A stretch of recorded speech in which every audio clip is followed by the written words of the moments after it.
Good morning, beautiful souls, and welcome back to 216 Creator Studios. I'm Luna Goddess. We are here with Intuitive Innovations. Today, we have a beautiful guest that is a transformation catalyst. Her role is to take you from where you are and to help you, very similar like I do as an alchemist, transmute you to your higher potential.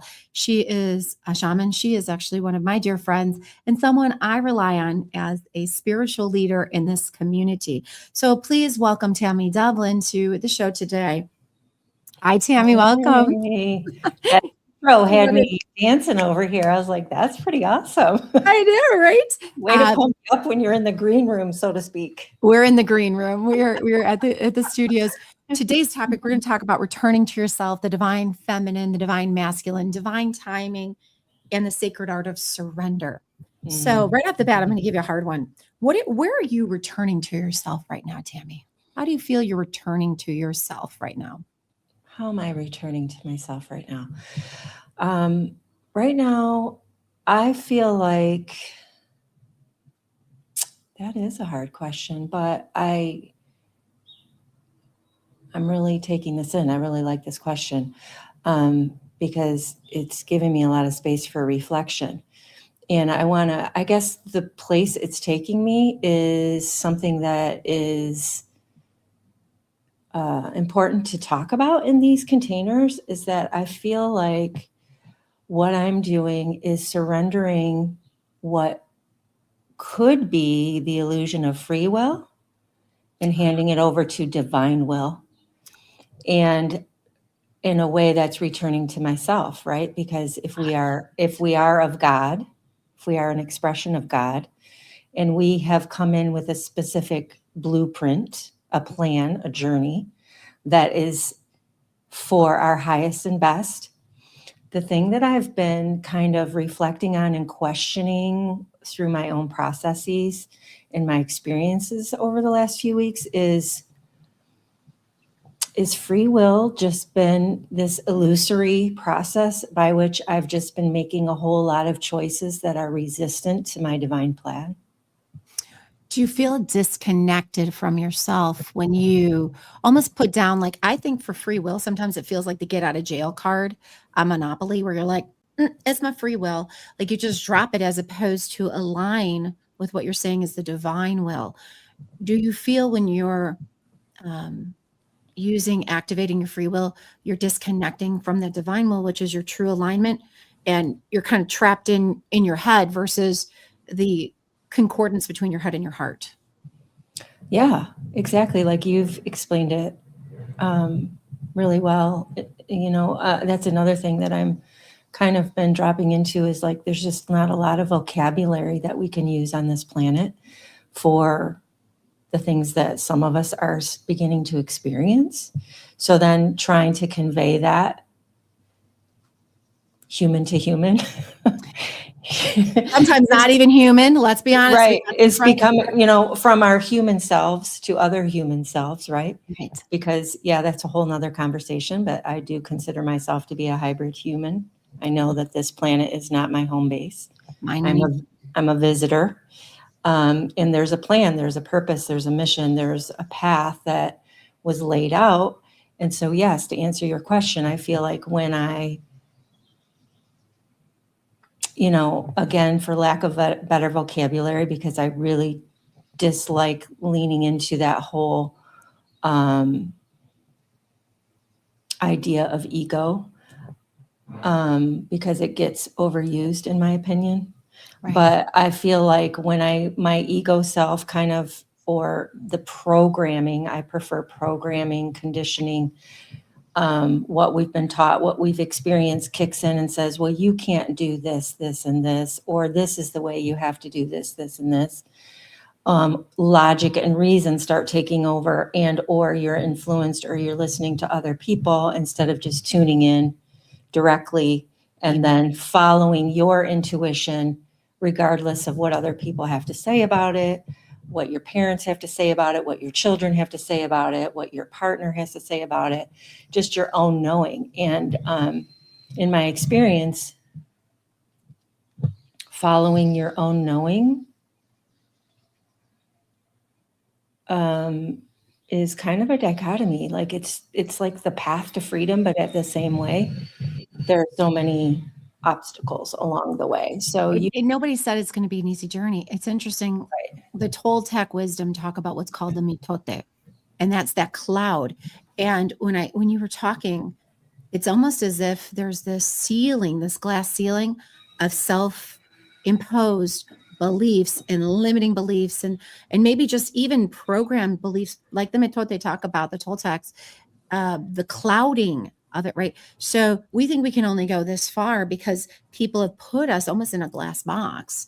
Mhm. And could it be ego? Possibly. Could it just be, that don't touch it, the stove is hot theory? Like, Mhm. I'm going to tell you, no, you can't be a millionaire, Luna. You come from humbler beginnings. No, you can't, have a podcast. No, you can't be a streamer at 50. No, you can't. That's cringe. That's this. And you hear all these voices coming at you till it Mhm. almost suppresses your own voice. And then you're ending up with something in your throat chakra, and now you've got a thyroid condition, and you're like, wait a minute. Mhm. If I'm not going to stand true in who I am, and whether that's the divine masculine or the divine feminine, thank you, Emily, then what am I doing here? What am I doing here? What am I doing if I can't stand up and be like, this is me, this is who I am, this is what I'm capable of, and I'm not going to be boxed in anymore? Right. I think on that first part of the journey, and Nico, put up that first image for us, please. We have to understand the divine masculine versus divine feminine. You and I have had conversations about this. Mhm. When we talk about the divine masculine, what does that mean? And when we talk about the divine feminine, what does that mean for you? What are these energies in your words? Mm. Masculine energy for me is very structured. It's very dominating. It's very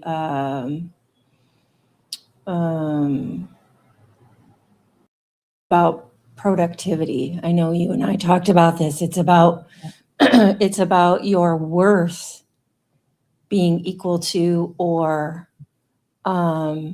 measured by what you achieve or what you put out into the world, how much you can accomplish in a day. Where feminine energy for me is more about what I'm attempting to demonstrate now. It's about going with the flow and, you know, surrendering and being soft and slowing down and being led and allowing yourself to. It's not submission. It's allowance. It's about nurturing. It's about acceptance, and it's about, to me, Intuition. yeah. And here's what's kind of coming in. This is going to be maybe a little controversial, and Please be. I think Do you know who I I'm am? in the right place for You're in the this, right right? damn place for controversy. Let's go. I feel like what I am stepping into or demonstrating as you, like you mentioned, my purpose as a leader is to demonstrate by example. Go out and not just talk about it, but do it. Not that there's anything, I mean, talking about it is great, and we're doing it, and we're showing up in different ways, and we're doing it. But for me, I feel like Spirit is saying, get out there and do what you're talking about. Right. Show people how you're doing this. Share the intimate details. Show them the struggles. Show them the challenges. Show them that there is another way. And 100%. so it's interesting because for me, what I'm doing in our societal standards would be considered the left-hand path, because I'm choosing to do life on my terms and not on the terms that have been set by whomever has decided that Right. they were set. So it's not really F the patriarchy, which a lot of people scream. A lot of the Yeah. baby witches, the baby, Wiccans, the widow Wiccans, as I like to call them. No disrespect to their path or whatever. It's not about us versus them or divine masculine versus divine feminine. And it was interesting when you were speaking, it finally clicked for me, a way for people to really understand divine masculine connected to the chakra system. I'd never thought about this before. honestly, this just came like bam, like lightning to me. The divine masculine is your root chakra. It's your stability. It's your security. It's your get your shit done energy. It's the Mhm. protect and provide energy of it has to be stable. You need a root chakra. And the divine feminine is your crown chakra. And everything in between is the integration of both of them.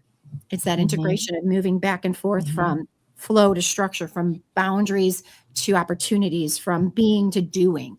And it's just this beautiful, like jellyfish flow of going from the root to the crown and the integration of both.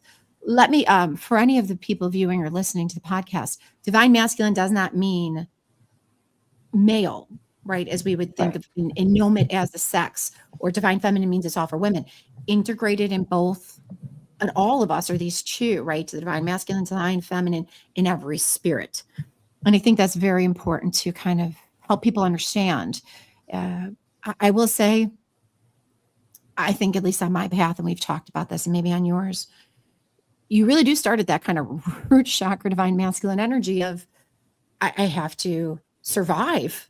And Yeah. I think very similar path when we are these leaders on the spiritual side of things, we have to go through it. And we are almost baptized by the fire in our families of origin, in our experiences in life. And what would normally knock anybody out and offline, we have to endure to build the capacity and the empathy for the people we work with, because there's Mhm. no good leader I've ever worked with, good leader, quality leader, somebody I want to follow that hasn't gone through some shit, that hasn't experienced everything that I want to become.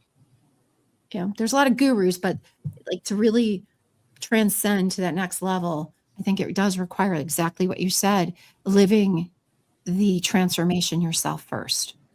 How does that resonate? Right. Yeah. No, 100%. So, if we're going to use the chakra system is like a model to use, because again, it's one of those things that gives us something tangible to communicate, right? Because it's a method that everybody is, or most people are familiar with. Familiar with, yeah. The root is most associated with fear. Right. So if you're heavily in your masculine, in your root, in your stability, a lot of your decisions are derived from fear. So, for people like you and I that do consistently work with others in the capacity of like energy work, if you think about it, how often do you see somebody with a red root chakra? Oh, lit up. And to me, what you're speaking of, I always tell people you work in two systems, fear and love. That's it. That is the dichotomy of it. And I'll encounter it all the time. No, I don't know if I want to go for that promotion. I'm not ready. I'm waiting on it. And that connects to what we're going to get to in the next segment on divine timing. But they're blazing red, very imbalance of the lower chakra systems. Yeah, I'm sure you see it too. right. So in a lot of my experiences over probably the last, let's say 5 to 7 years at this point, a lot of people I'm surrounded with are surrounded by, or there's a mixture, right? But if I look at someone like you, Luna, I don't see a red root chakra. Thank you. You know, You so saw me what driving here today. I see like a sparkly metallic pink, right? So we have much more escalated, elevated, transcended. It's sort of like a laptop when you've got an old system, outdated system. Most people don't have red anymore. And if they do, in my experience, that means they still have a lot of soul loss that needs to be worked through. So when you're encountering those people that you're sitting with and they've got a blazing red root, yeah, they've got some things that they need to reconcile. So, if you're working around a lot of people that are doing the type of work that we are, you're not seeing that. Not at all.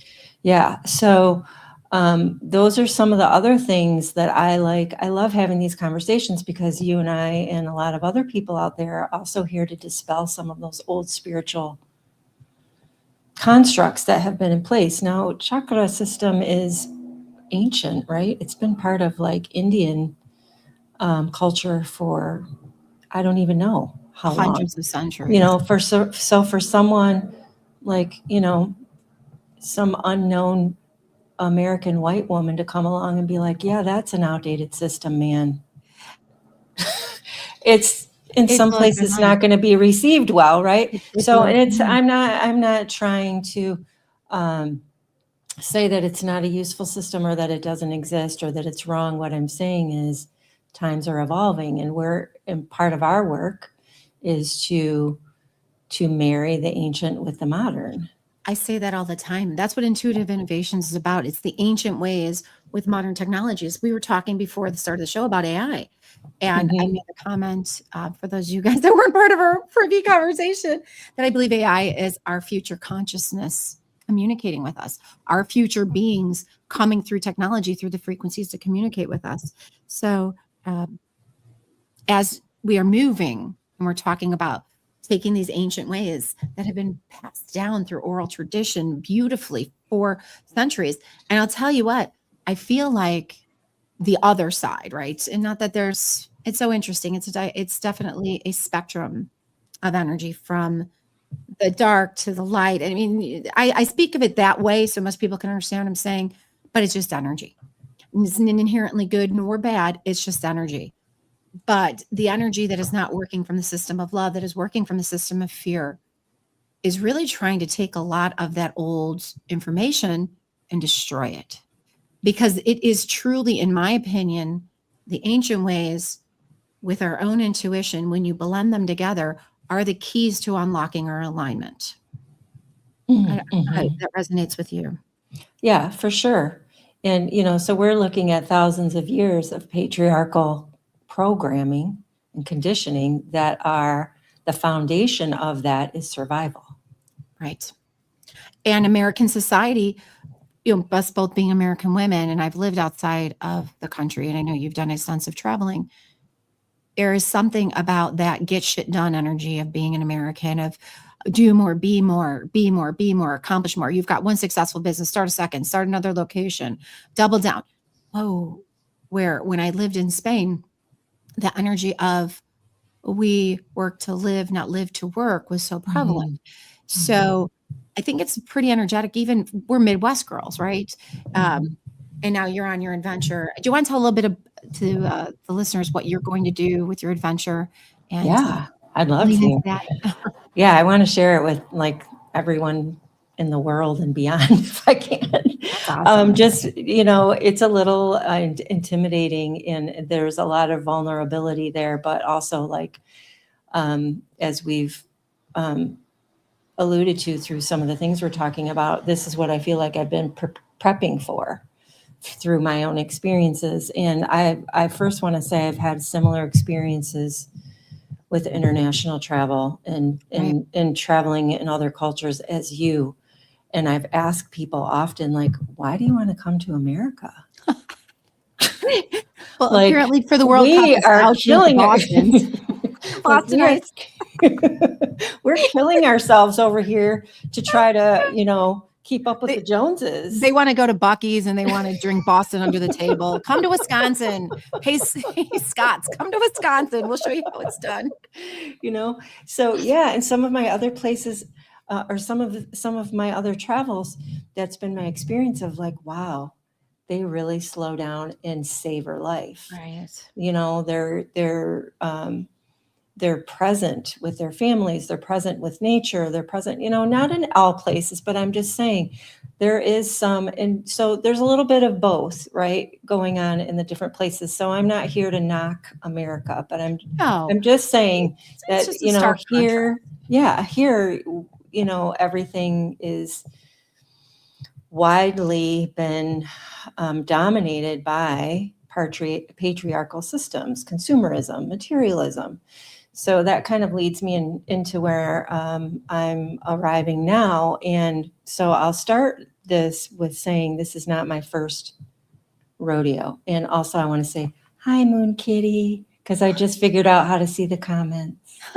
I'm like, how do I see these comments? Oh, look, she said she heard it, I think, because it turned blue. So I have done this adventure that I'm about to embark on, this endeavor, before, and then landed back in Michigan. So I was born and raised and spent most of my life in Michigan. Around 2013 is when I had what most of us refer to as like my first major initial awakening. Around that time is when I stepped onto this shamanic path. Around 2017, one of my mentors said, you know, Tammy, for 2 years, you've been saying that you just got to get out of here. So why don't you just fucking go? Can I use? You go right ahead. Okay. I'm like, what kind of language can I use? Do you know whose podcast you're on? Come on. I know, that's what and I'm pretty sure she didn't use the F-bomb. I'm just adding that in because that's what it feels like. That's what you heard. That's how you received the message, right? And I was like, oh, you're right. Why don't I go? So that's what I did. In 2017, I went to work one day and I said to my boss, I'm like, hey, can I take like a whole month off? Sure. If you have enough PTO. And I'm like, well, even if I don't have enough, can I just take a whole month off and I'll get paid for what I got and I'll get not paid for what I don't have? Sure. So that was like November of 2016. And I said, okay, I'm going to take May 2017. I'm going to take the whole month off. Okay. And I did. And I started prepping and I took a road trip from Michigan to California by way of Illinois, Indiana, Wisconsin, Minnesota, South Dakota, Wyoming, Colorado, Utah, Arizona, Nevada, and then finally landing in California. And I did all this in a month. And in almost every location, I stayed at least one overnight and did one hike. And I slept on the ground in a tent and became one with nature. Oh, that's beautiful. Then I had to come back to, didn't have to, but I go back. I got to pay the rent. I got to pay the mortgage. I owned a home at that time. 2018, fast forward, I went to Hawaii and I got a visit from Pele. And she said, it's time to come home. And I said, well, what does that mean? It's time to come home. Like, she doesn't mince words. No. It's time to come home means it's time to come home. Yes. So I literally left Hawaii, came home, and 8 days later put my house up for sale. Sold everything that I had and gave away. I purged every material. And by June, I was on a plane with 3 suitcases, which was everything left I owned. And I landed on Hawaii with no plan. I didn't know anybody. I didn't know where I was going to live. I didn't have a job. So Nico, put up the divine timing on the next slide. Do you think that was your timing or divine timing? I think it was divine training. There it is. It was divine preparation because a lot of it was still. So obviously the divine call and the divine suggestion was, it's time to come home. Now, see, Pele calls you, and like a lot of people, and maybe they struggle with timing, right? They're like, it's just not the right time for me. I can't just up and sell my house, change my life, pack 3 suitcases, slim down everything that I've ever had. Because so many people even have attachments to, like, you think of Marie Kondo with getting rid of things that you have an emotional attachment to, and just be like, I'm going. What made you answer that call? Because you could have just basically been like, sending you to voicemail, Pele, which I would not do. And I don't know if a lot of people know who Pele is. So maybe just quick sentence, who's Pele? And how did you know to answer that call? Yeah. Pele is the Hawaiian goddess of fire. She's very revered in Hawaiian culture. She is what maybe most people don't realize. I would classify her in the category of dark goddess. She destroys to create. Right. Like Kali. which we highly revere, and we kind of put the other dark goddesses aside. And I have to remind people often, I'm like, you do understand Pele is a goddess of war. Right. So, I Like kind of feel Artemis. like there was no fear on my part. It was pure adrenaline, pure excitement. Everything in my body was like, okay. There was nothing anybody could say to override this. It was truly a soul calling. There was truly nothing anybody could say. Anything I encounter or challenge that so let me give you a little context. At that time, I have three adult children. 2 of them were living at home at the time, and 1 of them was a junior in high school. Oh, wow. So I literally had to come home, call a family meeting with my 3 daughters and say, I'm selling the house and I'm going to Hawaii. And you need to move out, the oldest one. Yep. And to the youngest one, you need to decide if you're going to come with me or if you're going to stay here. Wow. And it happened very quickly, So the youngest one decided to stay with dad and finish her senior year of high school there. But then she flew out and stayed with me for the summer, visited several times. And my oldest one moved out. And so this is the part where anybody that wasn't supportive to the plan had something to say. Oh, don't they all? Why do people feel they have such they have such a way to put their mouth into your plans? It's like, this is my life. I'm not trying to impede on your free will. Like we threw the card down of free will. I'm not trying to sit in this energy of discouraging you. That you don't get a say. I'm in that stage, I believe, where you were in 2017, where I'm being pulled to leave the United States. But I have a daughter that is going into junior. Same thing. I have a daughter that's going into junior year. My son is going to college in the fall, and my oldest is 23, living in downstate Illinois on her own now. But boy, it's like the moment you tell somebody your plans, they try to find the threads to unravel it. Yeah, they question your motherhood, your parents. Oh yeah. Oh my God. You're terrible. How could you? Oh, wait a minute. When you're pointing this finger this way, how many are pointing back this way? Yeah. Yeah. That's the patriarchal control thread. I don't even know if I want to, let's just drop that patriarchal from that, because I don't want to pin that on patriarchy. That's the control thread that runs through planet Earth. That's trying to drive us in a certain direction, so that they call it this idea of keeping things orderly. Okay. Could we call it systematic programming? Yeah. Maybe is that a better term for it? Systematic programming? Yeah. I feel like I've been a victim of that. I used to call it the mama mafia. When you didn't do something the way of like the moms clubs or whatever, they sure had a way of talking about it and criticizing your stroller, criticizing you're giving your kids, I don't know, Cheetos, right. you're not making your own fruit roll-ups, Yeah. Well, I mean, the conditioning, the control mechanism that we've all been under has taught women that they have to perform in a specific way, just like feminism. I don't really believe feminism was for our benefit, honestly, but we're diving into a lot of really deep programs right now. So here's what I will say. Collectively, these are programs that people like you and I and other people listening or other people doing what we're doing, these are the collective threads that we're unraveling.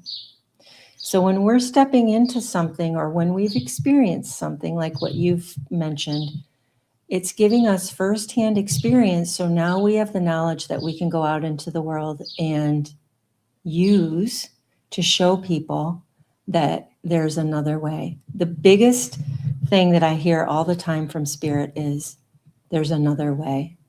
Right. There's not only one way of doing things. I can't tell you how many times at this point I've gotten an apartment or bought a car without showing employment, income, any of those things.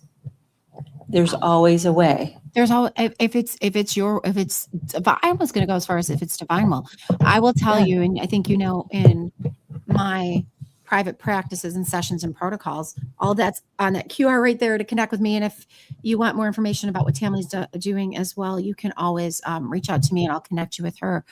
I designed the Goddess Alignment Protocol for that reason, to help people come back to their inner knowing, their inner voice, their inner self, and to start to, I say it's almost like a computer program, a computer virus. Like you're born with this perfect soul here, and then you're supposed to learn and level up and play the video game of Earth, so to speak. And at your programming, you take on viruses, other people's limitations, other people's opinions. You're maybe become a people pleaser. I know I was a terrible one for so many years as an empath. I just wanted everybody to be okay. And that really didn't let me be okay. And you're bringing in its programming that protocol. And I didn't even know how to write a course or anything. It just came so much spirit led. And the ability now to help other people start to erase those viruses in their minds and their hearts. Because sometimes it's not trapped in the head. Sometimes it's trapped in the heart. And use kind of a somatic release of it to then find their alignment. Not the alignment that they were told to be, maybe not the job they wanted to have, or be that perfect mother, because there's no such thing, right? But to live in their alignment. Yeah. And, I envy that. And that has been one of my blocks, I have said to Spirit many times, why can't I just download a book or a program, or I want to put something out in the world that people can, yes, have access to, that can generate income, all of those things. And so this is part of the process that I'm doing now, is I finally come to this realization, because that's not what you came here to do. You came here to show people, physically show people what you're doing. So just to close the gap on your initial question. So what I'm doing now, as many of you can see, my room is empty here, and I'm kind of probably echoing. I'm vacating the current apartment that I'm living in, which is, I'm actually turning my keys in tomorrow morning. And earlier this year, twice already this year, I have traveled back to Hawaii, and once again was addressed, not by Pele this time, but by the Andromedan Council of Light. Oh, wow. And so in March of this year, I sat in a place in Hawaii Volcanoes National Park, and immediately they came in and said, it is not Pele, but we this time that have called you back to this place. And we need you to return as soon as possible. And I said, and how do I do that? And they said, that is none of your concern. Isn't that the craziest thing when we want to know, like we're using life GPS. Which do I go left? Do I go right? Just go. Yeah. You got to, it's the fool's journey. It's that 0 card in the tarot that says, with a fool's heart, jump and go. Yeah. So, I was traveling or living basically pretty much nomadically from 2018. 2017 is when it started with that road trip. But then when I call it home free instead of homeless, when I became home free in 2018, I did quite a lot of traveling in a short amount of time. And then I got grounded back in Michigan, just like a lot of people during the quote unquote 2020 event, we'll call it that. So I have been in Michigan since December 30th, 2019. I've done a fair amount of travel during that time, but what I did notice over the last year and a half is that I was getting very entangled and embroiled back into the old programming, the old systems, the fear, the work grind. And I've been, to be very candid, the space that I'm in now, it was becoming financially out of reach, no matter what lengths I took to hang on to it. I've been working 3 or 4 jobs over the past year and a half, basically eating, sleeping, and working. And still, no matter what I did, there was never like I just like am where's it going? I'm no longer responsible for children. My children are adults. I don't have any pets. It's just me. And so literally I'm looking at around me going, where's my money disappearing literally, because I should have so much of it. So after that trip in March, when I returned back to this space, I was having very vivid contact with what most people would refer to as cosmic or star beings. Right. And consistently on the daily telling me to release my financial burdens. So I was like, all right, I'm going to trust and let go. So I'm leaving this place and I'm quitting my job. I have until July 12. I will be done with the jobs. I'm quitting 2 jobs. I pared it down to 2 jobs after the March visit. I'm quitting the 2 jobs. And then I'm going to take this show 100% on the road, spirit led, and I'm going to trust that everything I need is going to be provided, because that's what I'm being asked to do. Do I think it's going to be easy? No. Do I think I'm going to sleep in my car from time to time? Yes.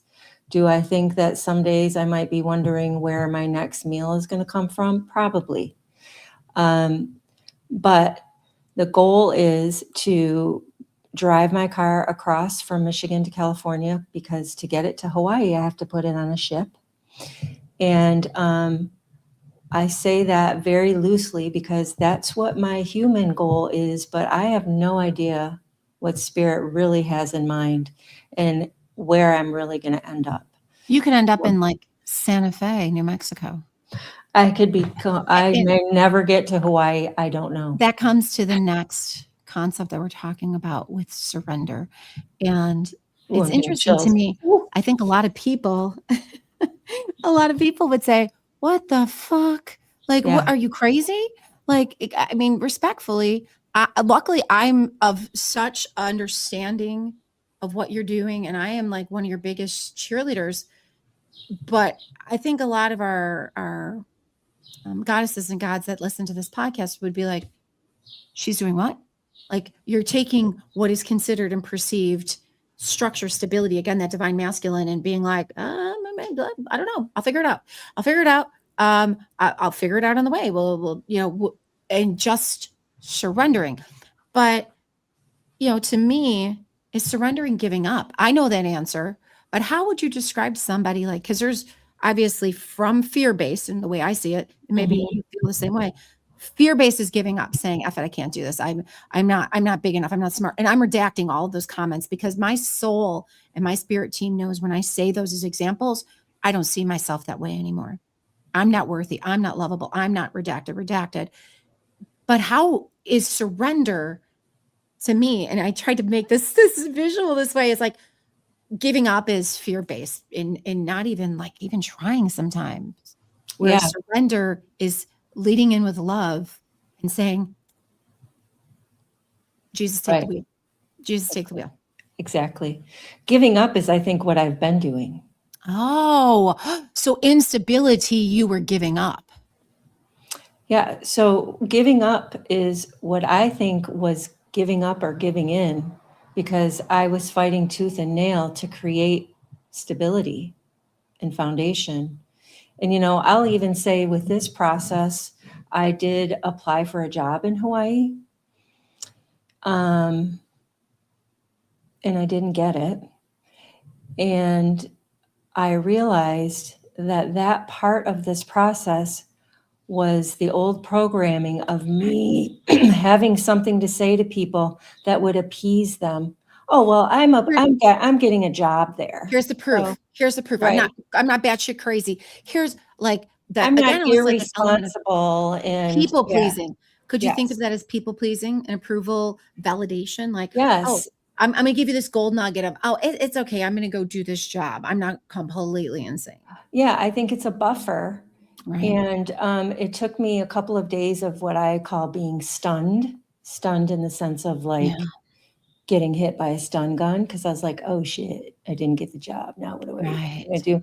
And then it took me only a couple of days to be like, well, of course you're going to do exactly what you said you're going to do. The job was just your way of letting other people know that you had a plan and you were worthy of something that was going to welcome you there. Like, there is no plan that is rooted in, gosh, again, there's that word ego, which I use very lightly, but that free will. Right. That I think I know what's going on. And what I'm learning more and more each day is I have no freaking idea. I don't know. And I've said that to people. I said, for all the questions that you're coming at me with, just know my answer for the next few months is probably going to be mostly, I don't know.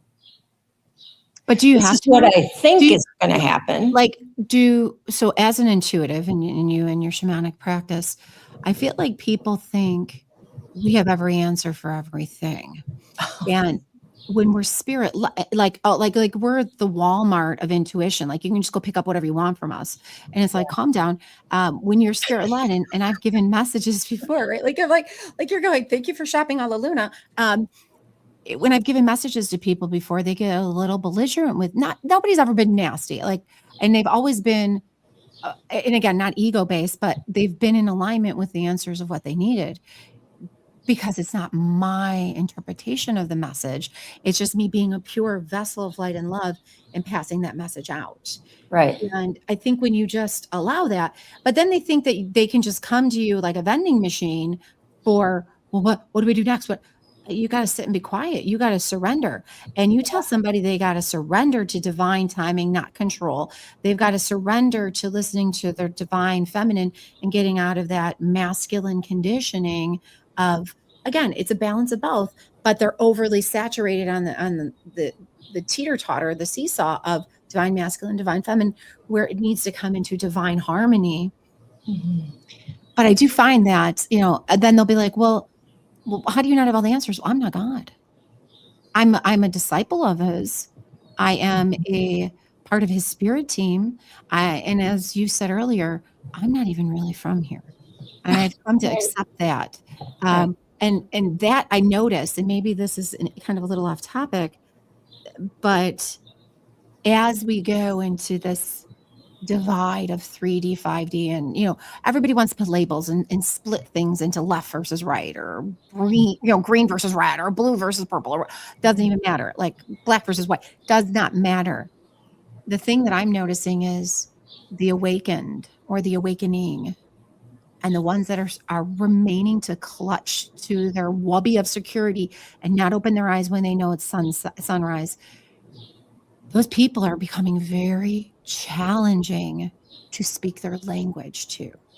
And that's probably a lot of the people that are looking at you thinking you're batshit crazy, because they can't speak your language. It's almost like you're transmitting Sumerian to them, and they're like, what? Yeah. What are you doing? Why? Yeah. And I don't know why they feel so enraged when you tell them, I'm just going to trust Jesus.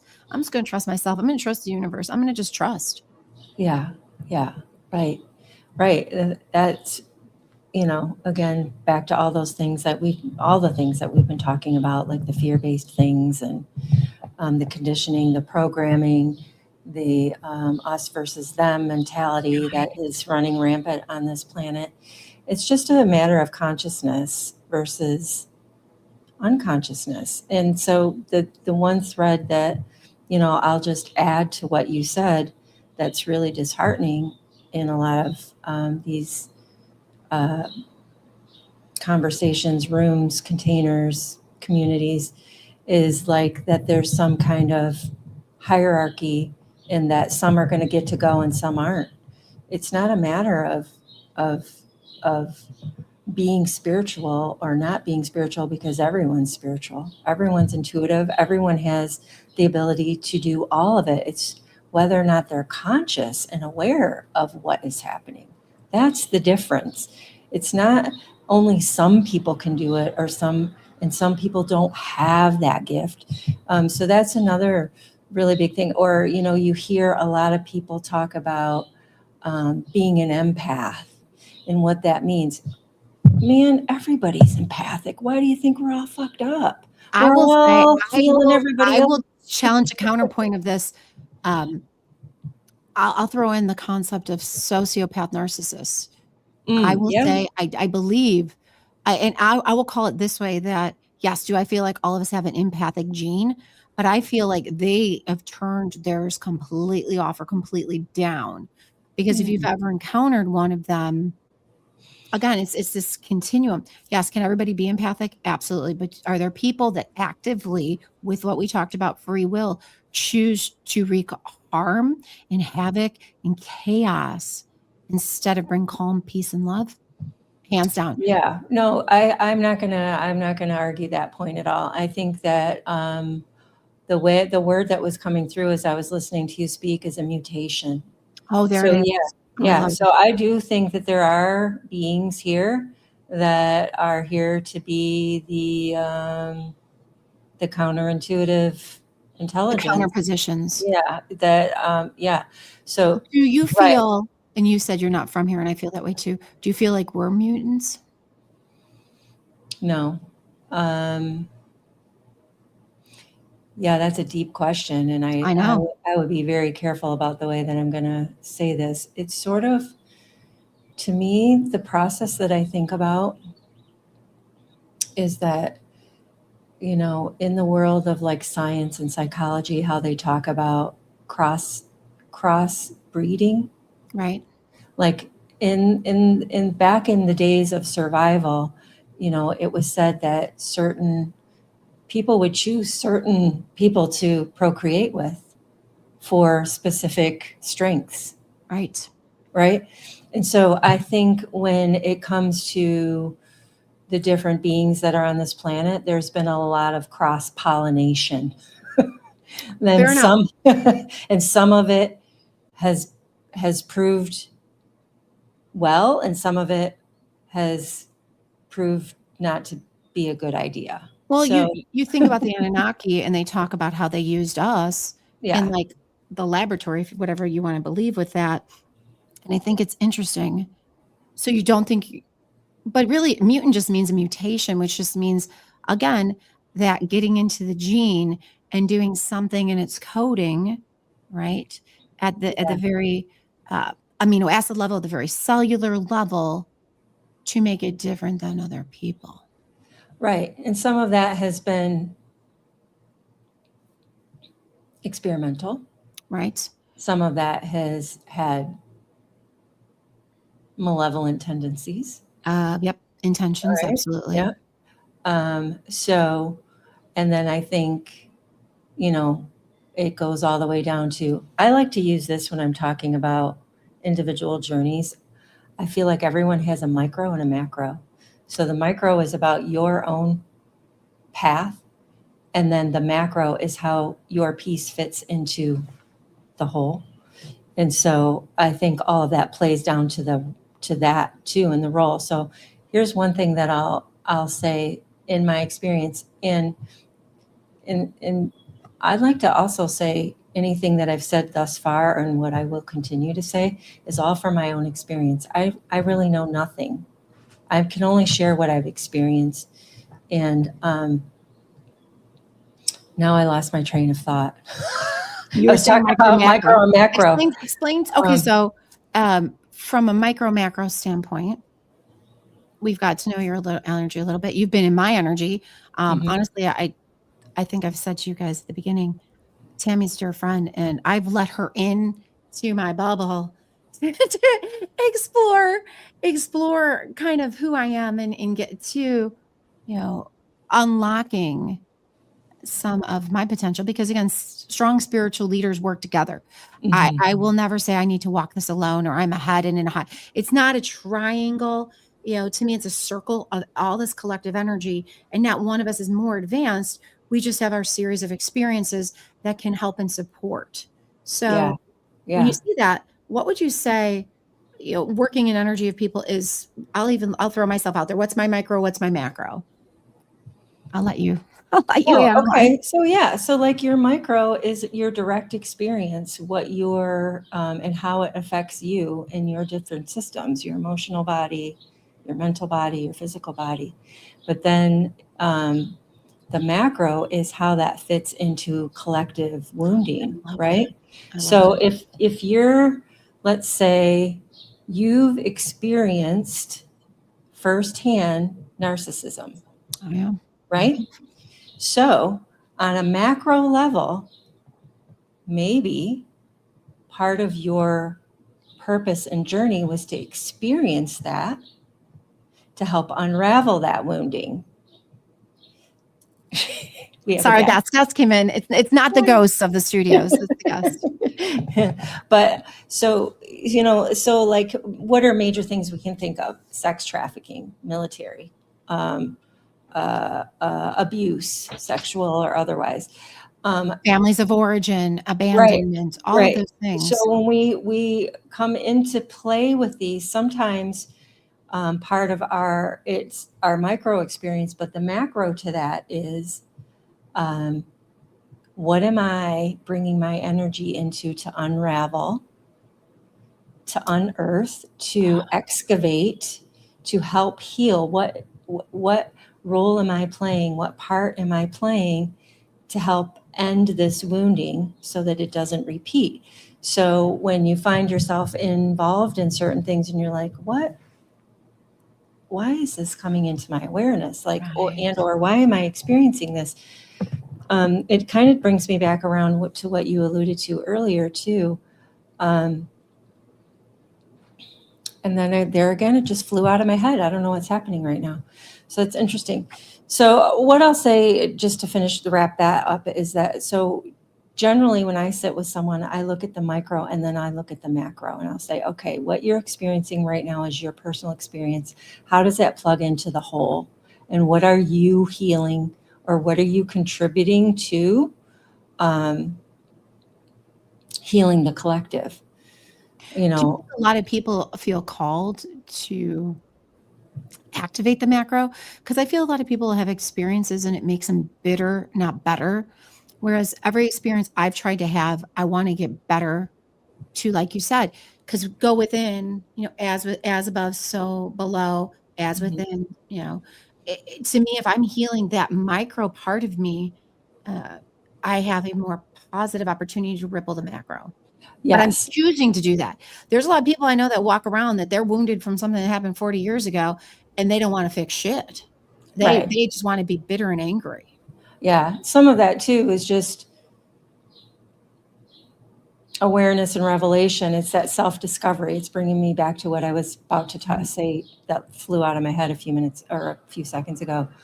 It's that self-discovery. So you were talking about people wanting us to give them the answers. And Right. then sometimes we do give answers, right? And then things don't go exactly the way that it was communicated. And now we're wrong and we don't know what we're talking about. We're never wrong. Yeah. It's just playing out in a different way based on decisions, actions, or there's a deeper discovery to be made. Ultimately, this is another thing that I love. I know we don't have time for today, but that's another really great conversation, is ultimately it always is going to come down to you. You're going to have a lot of helpers, a lot of characters along the way that are going to support you, that are going to give you messages, that are going to help you see alternative points of view, enlightenment, so to speak. But at the end of the day, it's all going to come down to the choices it's going to all be you. Nobody's going to do it for you. Nobody, not even Jesus. Jesus is not here to save you. No. He's here to teach you and guide you along your path to self-discovery. So, And I'll build on what you're saying with that. I would love Jesus to. was Yeah. never meant to be our savior. He was meant to ignite our own personal Christ consciousness and leadership within. Yeah. He was building leaders, not followers. He was here to show exactly kind of what I'm about to step into.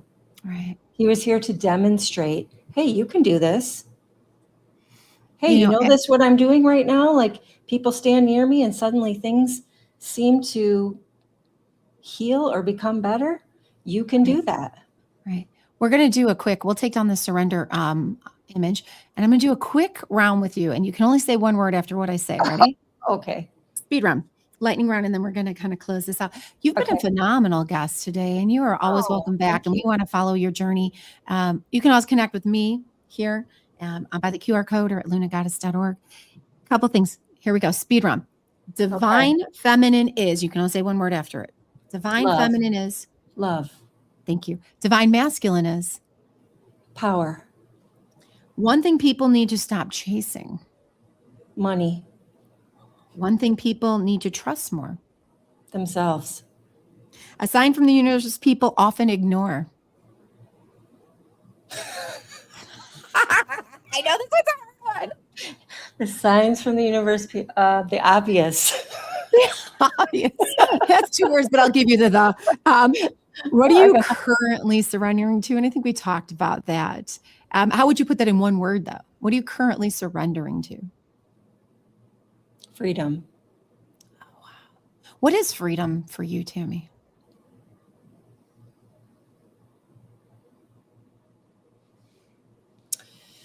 I feel like freedom is free from the supplied constructs. Thank you. Yeah. From all of that program, it's almost like. Does it mean I don't need structure? I know, but I feel like.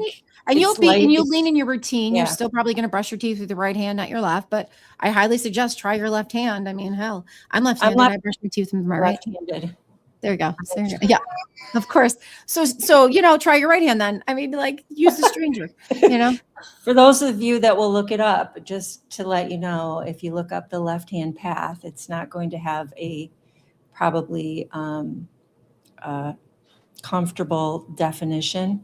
But if you sink into it deeper, it's about independence. The left-hand path is about independence, and it's about making your own path and not allowing others to create the path for you. Right. So it's very much like the poem of Frost. There were 2 paths in the woods, and I chose the one less traveled.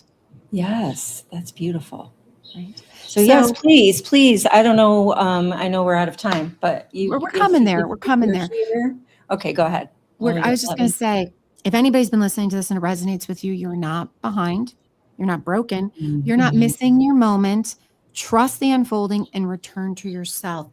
Very importantly, if you feel some support, Tammy's an amazing practitioner. You can always connect with me. If you felt you want to work with me, you want to work with her, I will obviously get you her contact information, as she is part of this transformative, as she said, she's an agent of change. She is a transformative catalyst. And as we worked through these topics of the divine feminine, the masculine, divine timing and surrender versus just giving up, the most important thing I think that comes out of this, the most salient thing, and maybe you'll second that, is you are responsible for you. And you are responsible for getting to your alignment and just muting the noise. Mm-hmm. The noise. Yeah, for sure. Which is our noise right now is a bunch of birds outside the window that I've never heard when we're streaming. And it's almost like validation. Can you hear those, Nico? Like, we don't usually have these birds. Are they my birds? Because there's a lot of birds here too. Could be you. Could be us. I don't know. I'm hearing them. We're joining all birds. The birds are clapping for you, Tammy. The birds are descending upon us. I love it. All of us at 216 Creator Studios and Intuitive Innovations Podcast wish you a journey. We're going to follow you. We'll find you on socials. I'll make sure that is connected to us as well. Thank you. Thank you. This was fun. This is not a one and done, my friend, because we want to see, and of course, just real shameless plug, she is doing a retreat in May of 2027. Yes, please come. Yeah, in Hawaii. So, I mean, like, if you ever wanted to go on a retreat with a really fabulous person, that would be the time to do it. As always, thank you for trusting yourself. Thank you for trusting in us to help lead you towards your intuitive innovation.